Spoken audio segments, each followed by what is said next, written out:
I call Kevin Haig. Malo Lele, Mr. Speaker.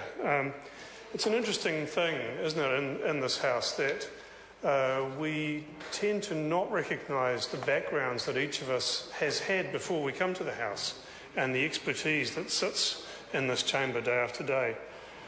Some of my expertise is in the fields of public health and harm minimisation, fields in which I worked for a number of decades before coming to this House.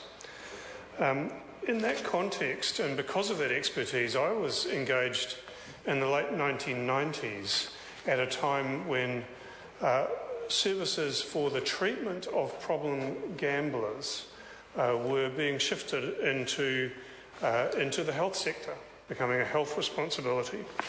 And I was engaged to do the qualitative research to determine what health services would be required to treat the problem gambling phenomenon that we would expect to observe.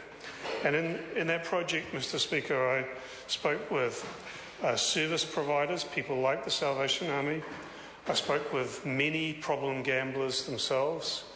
I spoke to their families, and in each case, the story that I got from that whole set of people was a story of misery and loss of hope, of people who had lost their jobs, lost their houses, lost their families, lost their happiness and hope, and in some cases, Mr. Speaker, lost their lives. In that project, I also spoke to the companies that made their livings from gambling. So I spoke with casinos, spoke with the TAB. The pokie sector at that time actually hardly existed in New Zealand. And strangely enough, those organisations didn't see the problem as being as big as those who actually lived with it. And that was a problem because at that time, the services for problem gambling were being funded by levies from the industry itself. In other words, being paid for by the problem gamblers on a voluntary basis from the industry.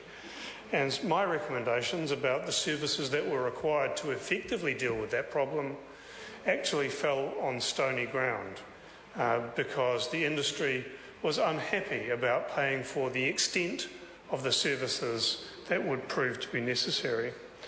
It's a failure, once again, of voluntary regulation.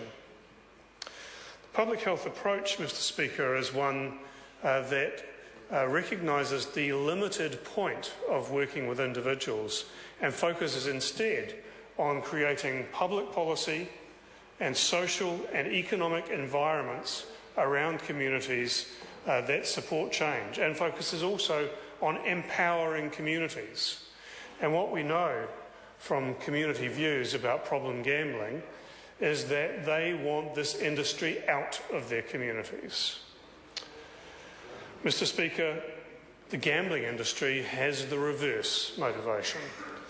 It achieves a vastly disproportionate share of its profits from the misery caused by problem gambling. Its commercial interest is served by encouraging problem gambling, Mr. Speaker. And for that reason, I give this prediction in the House today. Player tracking, pre-commit commit cards that could result from regulation will not be seen through regulation under this government because they are not in the interests of the gambling industry.